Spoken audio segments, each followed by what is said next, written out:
ABC 6 News at 10 starts right now with weather first. A good Wednesday evening. We have a clipper that's dropping some snow globe-like snow. We might end up with around an inch of accumulation.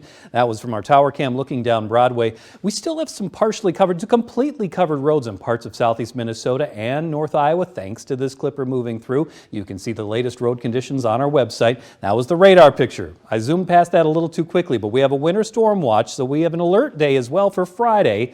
Amounts of 6 inches or more snow possible to end the week going into the weekend. I'll have your forecast coming up. Right now on ABC 6 News. I saw that my glove compartment was open. There was a bunch of stuff spread out all over my car. It's an area of Rochester seeing an uptick in vehicle thefts, but this time the suspect was caught on camera. Plus, all right, there you go. Minnesota Governor Walz spent the day highlighting the state's new free school lunch program. But after crunching the numbers, some lawmakers are concerned about its future. And later, the latest rounds of GOP debates landing in the Hawkeye State. Tonight, we're breaking down the biggest moments. Good evening and thank you for choosing ABC 6 News tonight. I'm Maisie Olson. It's finally feeling like winter as the first major snowfall hit our area earlier this week with more on the way. For most of us, that means sheltering inside, but for our homeless population, that's harder to do. ABC 6 News reporter Rachel Mantos joins us live now from outside the Salvation Army. Rachel, nonprofits in Rochester are taking new actions to keep people warm as temperatures get colder. That's right, Maisie. Both the Salvation Army and the Landing MN say they're seeing an average of around 120 people daily coming through their doors. Though the colder weather doesn't necessarily mean they're seeing more people come in than usual, those people are staying for longer throughout the day. Year-round, the Landing MN and Salvation Army serve as day centers for those in need to grab a meal, a shower, or do laundry. But once the snow hits and the temperatures drop, needs tend to change. Dry clothes is one of the bigger things. You get out in the snow a lot and your clothes get wet, and that just makes you colder and brings on the chances of hypothermia. Right now, the Salvation Army is in particular need of men's clothes that are both warm and water resistant. It's an effort that happens year-round and before the snow starts to fall, because sometimes one coat for the winter may not be enough. Because things happen to them, things get damaged, things get lost. We just want to make sure we keep providing those things for this population of people that really don't have a place to get them anywhere else. And these kinds of donations not only keep people warm who may need it most, but they can also minimize health concerns. More frostbite than anything for people that are out trying to, negotiate getting around town with shoes that aren't meant for winter and things like that. And it's usually on feet, on toes that get frostbitten. But it's not just a warm coat unhoused people need to get through the winter. A warm bed is just as important. The Salvation Army serves as overflow for the warming center, providing up to 25 people a safe place to sleep when the warming center is full. All of a sudden, we're starting to see some dangerous temperatures, and we think what we'll start to see is more and more people utilizing that shelter. Wanting to make sure no person is left out in the street and in the cold.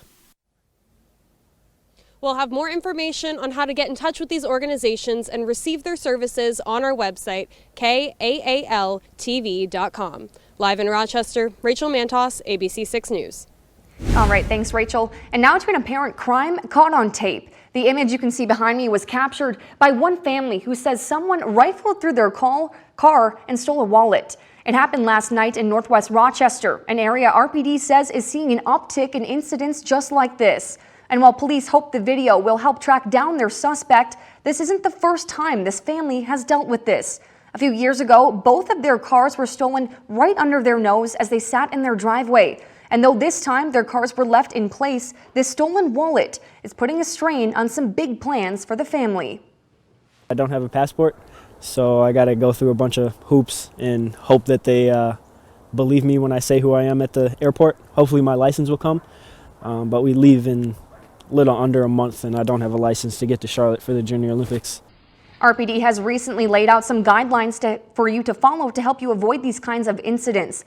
They include making sure your doors are locked, especially when warming up your car this winter, close your windows completely, and never leave valuables in your car unattended.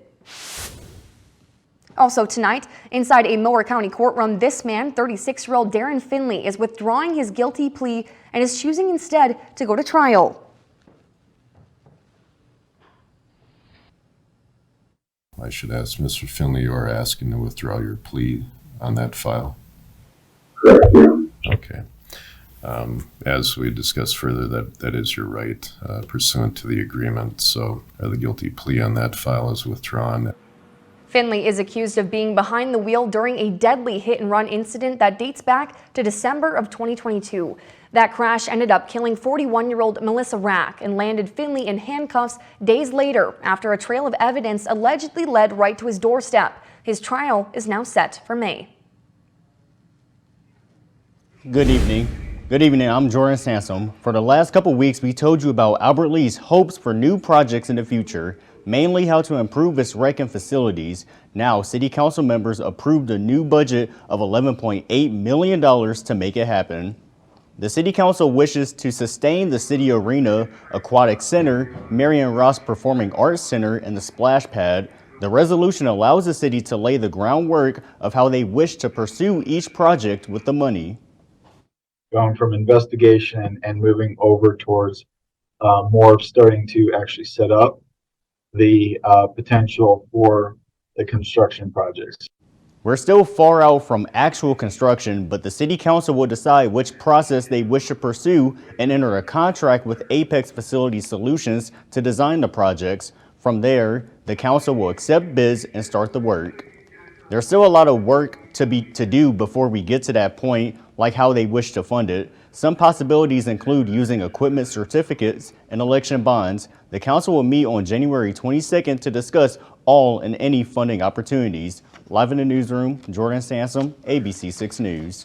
All right, thanks, Jordan. Now to Iowa's capital city, where Florida Governor Ron DeSantis and former South Carolina Governor Nikki Haley squared off tonight in their first one-on-one debate. It comes just hours after Chris Christie announced he was ending his campaign and just 5 days before the high-stakes Iowa caucus. For a look at tonight's big moments, we turn now to ABC's Rena Roy. A showdown on the Des Moines debate stage between Florida Governor Ron DeSantis and former UN Ambassador Nikki Haley, the last Republican debate before the Iowa caucuses Monday. Both trying to prove they're the best alternative to former President Donald Trump, the frontrunner in the race for the White House. I don't think that President Trump is the right president to go forward. I think it's time for a new generational leader that's going to go and make America proud again. That's what I'm going to try and do. I appreciated what President Trump did, but let's just be honest. He said he was going to build a wall and have Mexico pay for it. He did not deliver that. He said he was going to drain the swamp. He did not deliver that. He said he was going to hold Hillary accountable, and he let her off the hook. He said he was going to eliminate the debt, and he added $7.8 trillion to the debt. A new University of New Hampshire poll shows Haley gaining momentum in the Granite State, now trailing Trump by just 7 points. Former New Jersey Governor Chris Christie caught on a hot mic ahead of his town hall in New Hampshire, criticizing Haley's chances. She's going to get smoked, and you and I both know it. She's not up to this. Christie also making an announcement, dropping out of the race. I am going to make sure that in no way do I enable Donald Trump to ever be president of the United States again. And that's more important than my own personal ambition. The University of New Hampshire poll showing Christie's supporters said their second choice after him would be Haley. Meanwhile, Vivek Ramaswamy holding his own town hall nearby, and Trump counter-programming the debate with a town hall on Fox News Channel at the same time. I'm going to be a dictator for one day. We're going to do two things. The border, we're going to make it so tight you can't get in unless you come in legally. And the other is energy. We're going to drill, baby, drill. After that, I'm not going to be a dictator. And there is concern about voter turnout on Monday. Iowa could see its coldest caucus day ever, with temperatures expected to be in the single digits. Rena Roy, ABC News, Des Moines, Iowa.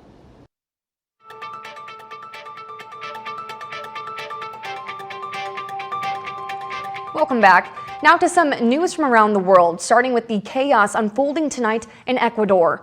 This morning, major U.S. airlines are canceling some flights to the country after an internal armed conflict was declared by Ecuadorian officials. According to police, organized criminals unleashed a wave of attacks last night, including the storming of a television station that captured the terrifying moments live on air as the nation watched. Take a look.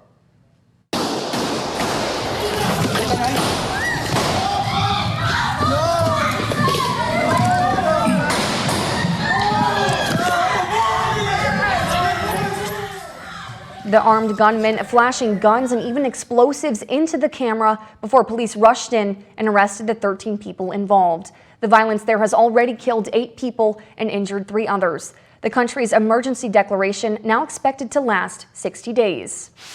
Also tonight, new images show the aftermath of an Israeli strike on an apartment building that killed 14 people, including women and children. It happened on Tuesday with 2 missiles falling on the building holding roughly 100 people, according to witnesses. And just today, the conflict reached a grim milestone, with the new death toll showing that 1 out of every 100 Palestinians have been killed since the war began. That total now stretches over 23,000 people, with women and children representing roughly 2/3 of those killed. Also in the Middle East tonight, American and British warships repelling the largest attack yet from Iran-backed Houthi rebels targeting commercial ships in the Red Sea. 4 destroyers and fighter jets from the USS Eisenhower intercepting a barrage of 18 drones and 13 missiles. It's just the latest escalation in a string of attacks. Today, the White House pressed on whether the U.S. will retaliate. We put ships in the Red Sea. They've got a choice to make, and the right choice is to stop these attacks. They'll bear the consequences for failure to do so. As of now, there has been no broad retaliatory strike, but last night's attack appears to be testing the waters to see what, if any, kind of response would come from Washington. Still ahead, Minnesota Governor Tim Walz spent today celebrating the new free lunch program, but new projections about the cost have some people concerned.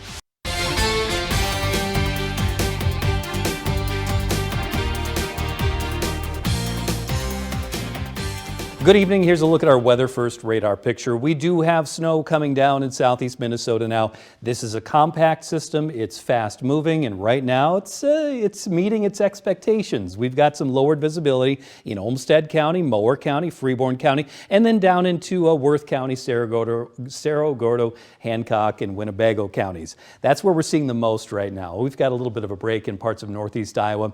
This is from our Broadway Plaza tower cam, and the visibility is still pretty good. Looking down this stretch of Broadway, we look at heavy snow is classified as less than 1 mile visibility, and right now visibility coming in a little better than that, between 1 and 5 miles, depending on location. But currently, that is our status. We do have partially to completely covered roads in parts of southeast Minnesota.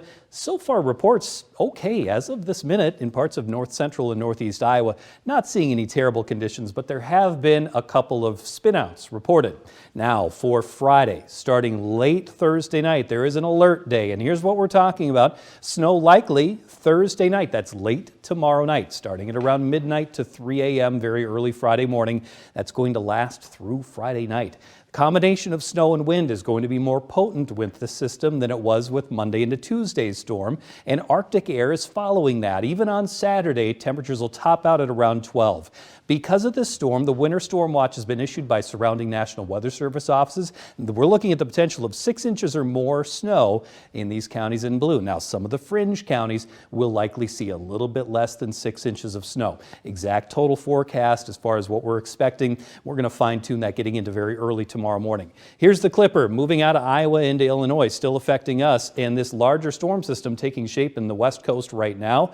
That's bringing snow and rain to our friends way out west. For us, we currently have snow falling, the air is calm, the temperature is 22 degrees, and the wind is very light. That's the good news tonight. Now, just a heads up, roads are slick because of this clipper. Even better news, if you've got a commute coming up tomorrow morning, the snow is ending around midnight. I've seen road crews out there, they're taking care of the roads, and while it's slick now, we'll be in better shape first thing Thursday morning.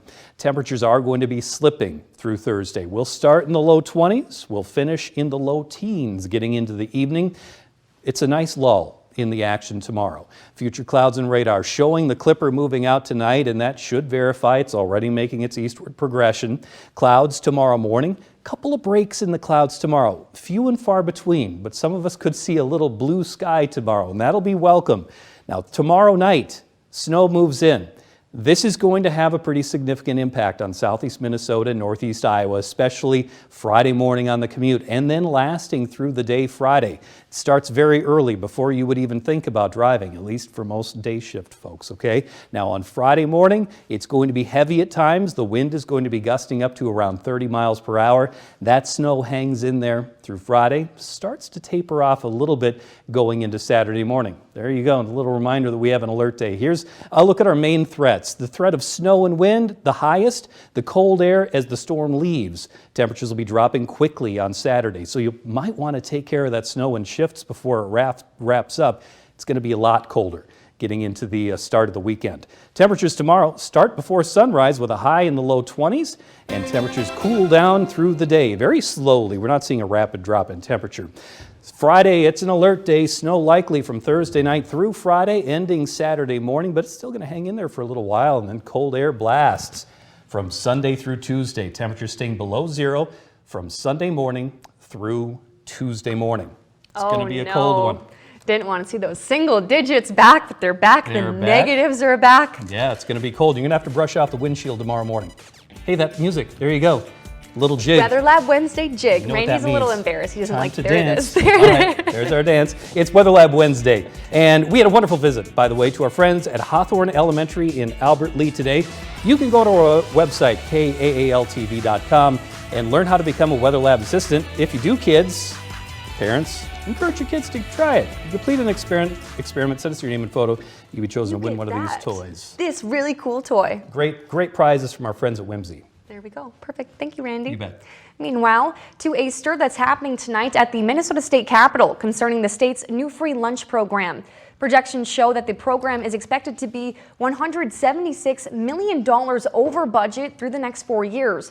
One proposed solution is called means testing, which would look into a family's income and decide whether they're eligible for the program. But Governor Tim Walz says it's something he disagrees with. The amount of time that we spend tracking some of that, the amount of time we spent differentiating people, no, I think this is just the way to go. And we don't means test for the electricity. We don't means test for the carpet. For now, according to the governor, the program will remain in place and unchanged, meaning kids will continue to get the food they need at no cost. At the nation's capital today, Hunter Biden attended a House committee meeting today where Republican lawmakers were taking the first step toward holding him in contempt of Congress. Republicans wanted the younger Biden to testify in an ongoing impeachment probe of his father, but he refused. He sat in the front row for about a half hour, listening intently. His lawyer spoke just outside of the chamber doors afterward. Hunter chose a hearing where Republicans could not distort, manipulate, or misuse that testimony. House Oversight Committee Chairman James Comer calls Hunter Biden's refusal to comply with the subpoenas a criminal act. But Hunter says he'll only testify in a public setting, rejecting the closed-door deposition the subpoena commands. And before we get to sports, we wanted to let you know that the legendary Lou Nanne will call his last game at the Minnesota Boys State Hockey Tournament this March after 60 years on the job. He's 83 years old and tells us it's just time to step away from the magic that is the state hockey tournament. Lou's knowledge, passion, and energy made him part of the fabric of the event every single year. He's been around long enough to call games that his son and his two grandsons played in. Lou says his most memorable game was in 1996 when Apple Valley beat Duluth East in 5 overtimes.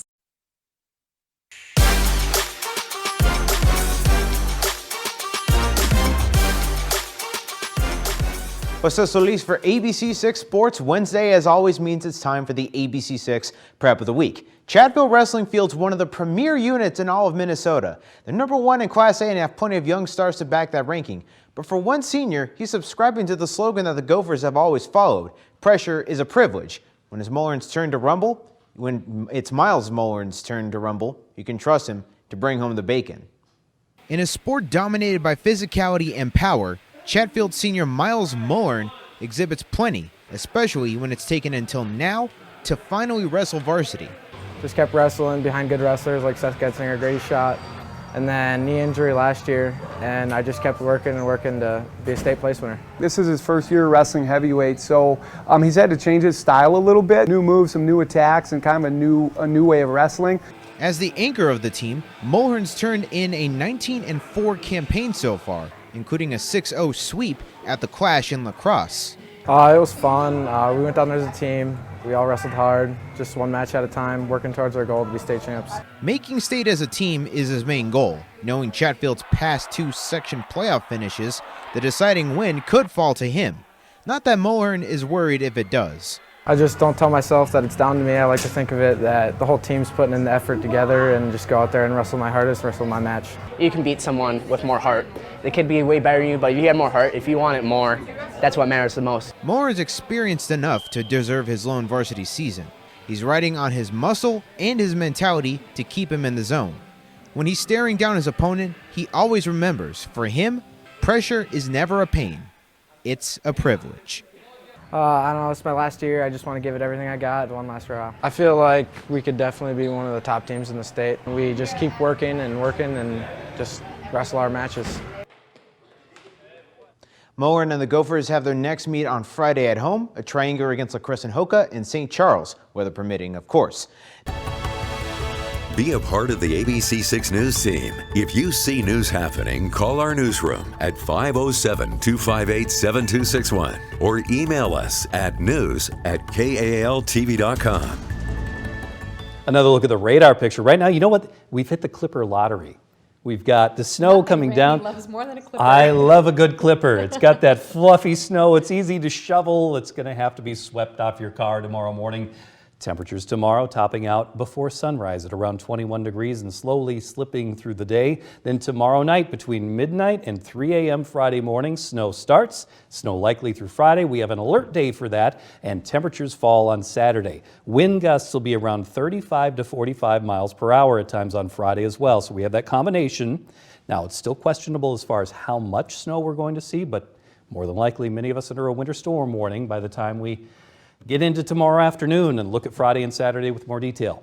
We're in kind of the calm before this storm. If you take a look outside, at least in Rochester, I don't know, but everywhere else, but it's a beautiful snow globe outside. It is. We love a good clipper. That's right. And before we go tonight, we have one more fun story for you. A couple in Pittsburgh had a dog day afternoon when they found out that their dog ate $4,000. Uh-oh. Clayton and Carrie Law had the cash in an envelope to pay for some home repairs. He left it on the counter where Cecile, their 7-year-old golden doodle, found it. Oh man, that reminds me of my bank robbery days. You know, I never ate the money, even though I was tempted, but I did land in a little bit of trouble. A little bit of trouble. Little bank robber Randy Brock. That's where I perfected my guitar technique. I was in Folsom Prison. You keep watching, you'll find out a lot more about Randy you didn't know before. We'll get you. Thank you so much for watching tonight and have a good night.